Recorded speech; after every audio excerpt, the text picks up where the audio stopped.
That Don't Sound Right is a podcast about talking the way we did before the internet, when you could not prove anyone right or wrong. All the expertise was contained in the people involved with the conversation. I'm Peter. I'm Cecil, and I hope you enjoy our conversations. And as you listen, if you find yourself silently saying, that don't sound right, send us a comment. You're one of us. It's pretty fantastic that we've gotten 100. Yeah, I would say. We are wondering why. Right.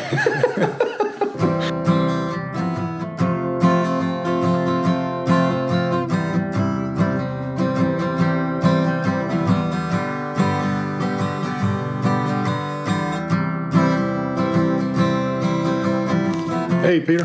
Hey, Cecil, how's it going? Good. Man, it's good to be back. We're back here at the recording porch, enjoying the daylight savings time. I hope everyone out there is enjoying daylight savings time. Yeah. So, the actual studio is being constructed, at least in our minds, of what the ultimate studio would look like. What would it include? Include a large bar. That bad, huh? So, probably some signs that we've procured over the years, a couple of classic cars. Oh, yes, that's right. Some donations of all kinds of good stuff. Probably a large screen TV. Big leather chairs, that sort of stuff. And a lock on the door. Right.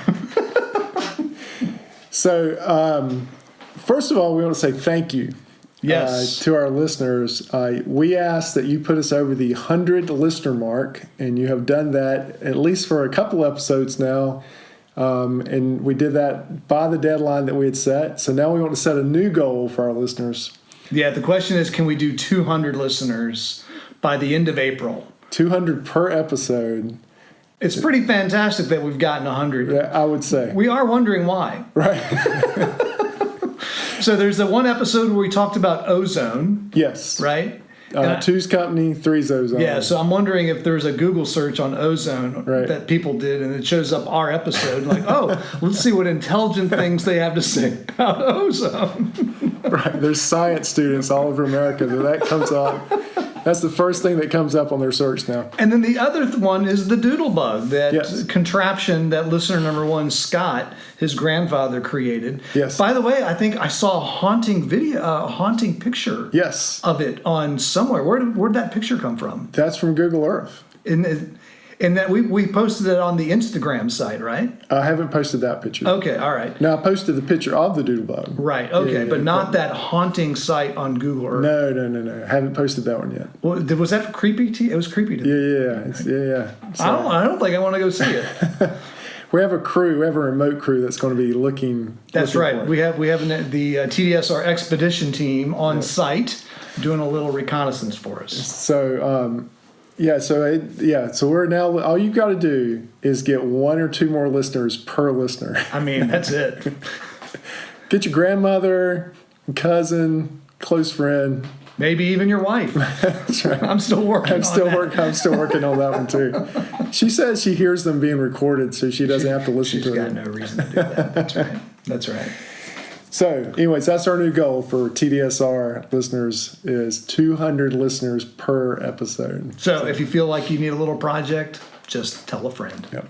So we got an interesting topic tonight. Is that right? And I think you've already got some ideas about it. I have a feeling some eye rolling is going to happen here. So in my youth, I would take my 1968 Buick Skylark that had positive traction. Okay. Which turns out positive traction makes your car want to go in a straight line. Sure. Like the Buick was great in a straight line. If you needed to turn it at any point at high speed, it was not so great. Especially under acceleration. Yes, because that positive traction made it want to go in a very straight line. Mm-hmm. But from time to so I did my own front end job on that car. What is a front end job? So front end job. Glad you asked, Peter.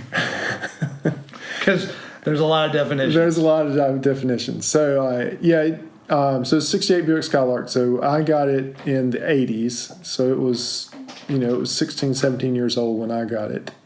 So it needed new front suspension. So ball joints, idler arm. There was a couple other components on there. Probably tie rods. Tie rods. Yeah. Had to use a spring compressor. All right. Sheep's foot to get the ball joints out. All kinds of stuff. I know I'm boring the non-car people out there at this point, but There's a lot of them, I think, on our podcast. But after the reason I did that is because I had to get the car aligned. Okay. Which probably everybody out there has had your car aligned at some point. How do you know if your car needs to be aligned? Oh, I used to is because it would pull. Or you would take it in. In my case, I would take it in, and they were like, we're not going to line your car up because the suspension was so bad. Okay. That's why I did it. And so your car pulls to one side or the other badly. So if you let go of the steering wheel, it goes to the right, it goes to the left. So, or as you're driving, the steering wheel isn't straight. Right. That's another thing that can irk your soul. You're driving down the road. Right. You got this nice symmetric deluxe steering wheel with your hands in the right spot, and lo and behold, it's cocked 5 degrees one angle. Right. Yeah, and you can't see part of your dashboard because now the steering wheel's blocking it. Exactly. So you have to go take it in to be aligned. You realize that doesn't bother everyone. No. But it bothers me. Absolutely. It used to bother me on my bicycle if my handlebars were not lined up with my front wheel. Oh, well, yeah. You did all your own bicycle work, I'm sure. I'm sure, yes, I did. Did you? And it drives me nuts, that unaligned bicycle handlebar. Yeah, so you had to use the method of locking the wheel between your knees and then adjusting the handlebar Brute back force. and forth. Yeah. So I took my Buick in to get it aligned. And as I recall, in the old days, back in the 80s, they would line your car up where it would run straight. It would run true. Okay? So everything's lined up. You're driving down the road, you let go of the steering wheel. Let go of the wheel. The steering wheel stays straight. The wheel stays straight. Right. I don't think they line cars up like that anymore, Peter. Man. How do you think they line them up? I think they line them up just off center. I think they line them up so that they pull a few degrees either back toward the 11 o'clock position or a few degrees toward, I think it's back toward the 11 o'clock position. I think they line them up now so that it pulls back toward the center line. So as you're driving on the road, you always have to put a steering wheel force into it to keep it going straight. You're pulling back toward the 1 o'clock position all the time now. That don't sound right. I think you have a theory about this there. Well, I mean, what you say is true, is they can do that. Right. They have the ability to do that. The question is, did they start doing it, or have they always done it, and has something changed on the road that makes you notice it? Right. Right. I think they started doing it because of what changed on the road. Well, let me ask you a question then. I think you know the answer to this. I do. I think I know the answer. Yes, I think I know the answer to this. Roads are designed in two different ways. They're designed almost perfectly flat with a slight angle to it, so the water drains off. Yes. Or they're designed with a pretty major crown to it, so the water really runs off of it.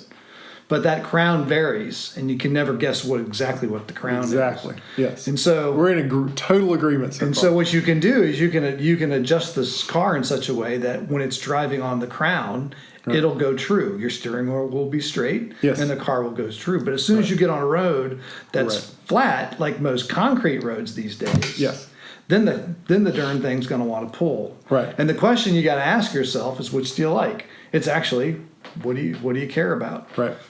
So you think you have to tell the shop? You can tell the shop. Yes. Now you can't tell the shop, but if you don't, let's say you're somebody or you're not a car person, right? And you go into the shop and you say, "I need my car aligned." What do they do?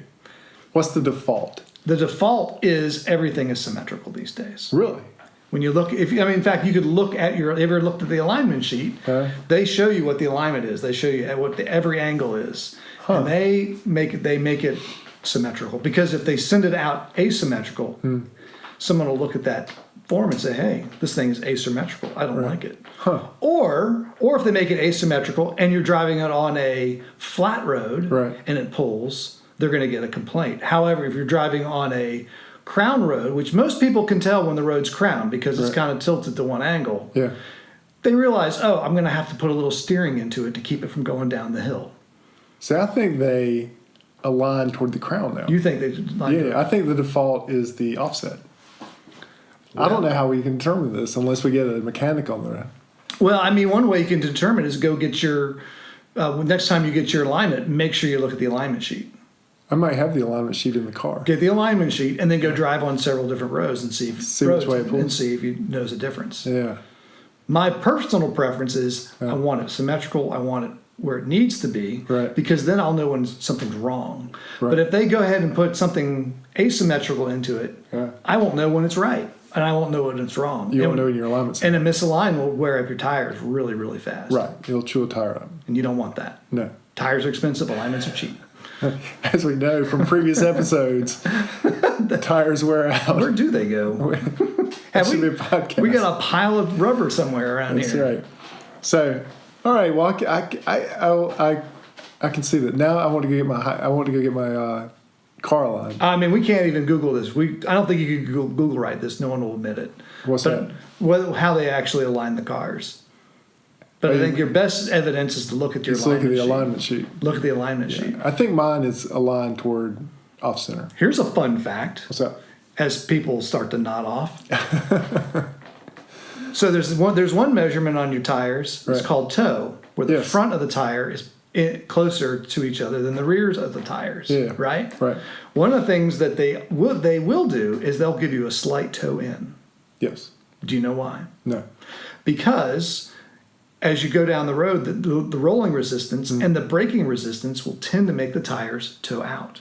Really? So they toe it in just a hair. So as you're going down the road, the force of driving naturally toes Pulls it out. them out? Yeah, but it's ever so slight. Right. But if you see it slightly towed in, don't be too disturbed. Right. If you see it towed out, take it back. So I guess now we need to talk about whether you need to change the air out in your tires with the seasons. Change the air.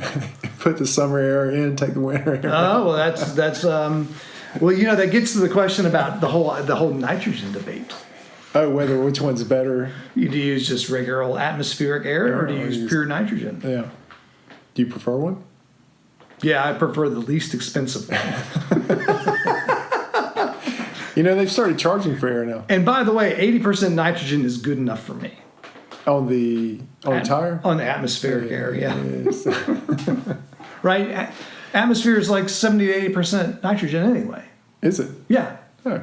So, I mean, Right. you're just topping it off with regular air. nitrogen. Right. So, well, you have, this don't sound right, but you have come to the end of yet another episode. Wake up. But feel free to drop us a line or a comment anywhere you listen to our podcasts. We also have an Instagram account, TDSR Podcast. You can see some interesting pictures. You'll be able to see the haunting picture of the doodle bug there. We also have Gmail you can contact us at. It's tdsrpodcast@gmail.com. In the show notes, you can find some links to our store for merch. And by the way, we've created a couple new T-shirts. Yes. And a pint glass. Yes. And I hear the more you drink out of that pint glass, the more people will say to you, that don't sound right. Thank you for listening, and we will see y'all next week. Stay curious.